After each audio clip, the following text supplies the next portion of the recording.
السلام علیکم۔ یہ بیان ہمارے لیے، یعنی ہمارے عمل کے لیے ہے ہی نہیں،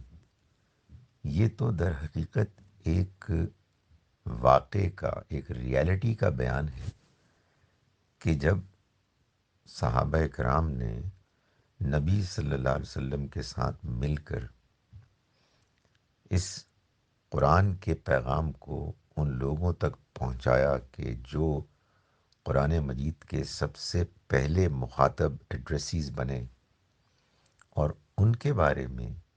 اللہ کا قانون پالیسی یہ تھی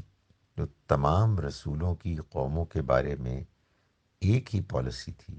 ایک ہی سنت تھی کہ اگر رسول ان پر اللہ کی بات کو آخری درجے میں واضح کر دیں گے اور وہ اس کے باوجود انکار کریں گے، تو پھر اس کے بعد ان پر اللہ کا عذاب اسی دنیا میں آئے گا۔ یہ اس لیے ہوتا ہے کہ جن کے پاس رسول آ کر اللہ کا پیغام براہ راست بیان کرتے ہیں، ان کے لیے اس حقیقت کو سمجھنے میں ذرہ برابر بھی کوئی شبہ نہیں رہتا کہ یہ پیغام اللہ کی طرف سے ہے، لیکن اس کے باوجود وہ اپنے اندر کی خرابی، اپنے کردار کی کمزوری اور اپنے تکبر، ایروگنس اور اپنی خواہشات کی وجہ سے وہ اس پیغام کو ٹھکرا دیتے ہیں اور بار بار کے یاد دہانی ریمائنڈ کرانے کے باوجود وہ نظر انداز کیے چلے جاتے ہیں۔ تو اللہ نے یہ طے کیا ہوا ہے کہ رسولوں کے انکار کرنے والوں کو اسی دنیا میں سزا ملے گی۔ نبی صلی اللہ علیہ وسلم کے معاملے میں یہ ہوا کہ یہ سزا بجائے جو عوامل قدرت ہیں، نیچرل کلیمٹیز، ان کی جگہ پر آپ کے ساتھیوں کی تلواروں کے ذریعے سے یہ عذاب آیا۔ اس کی وجہ یہ ہے کہ پچھلے رسولوں کے برعکس آپ کے ساتھیوں کی تعداد زیادہ تھی، تو اس طرح کی صورت میں اللہ کا طریقہ یہی ہے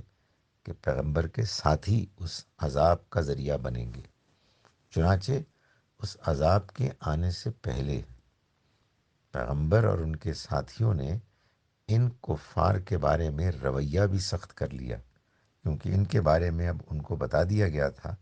کہ یہ عذاب کے مستحق بن گئے ہیں، ان کی اصلاح کا کوئی امکان نہیں، یہ انکار میں اس حد سے آگے بڑھ گئے ہیں کہ جس حد کے بعد انسان کے واپسی کا کوئی امکان نہیں رہتا۔ تو صحابہ کرام کے بارے میں یہ بیان ہمارے لیے عملی طور پر اپلیکیبل نہیں ہے، لیکن یہ اس تاریخ کے بیان کے لحاظ سے کہ جس میں یہ سارا پروسیس ہوا اور وہ اپنے اختتام تک، کلائمیکس تک پہنچا، یہ ہمارے ایمان کا حصہ ہے۔ ہم اس کو جب پڑھتے ہیں تو وہ ساری داستان، وہ سارے واقعات سامنے آتے ہیں جس سے اللہ، آخرت اور رسول اکرم صلی اللہ علیہ وسلم پر ایمان ہمارا مزید مضبوط ہوتا ہے۔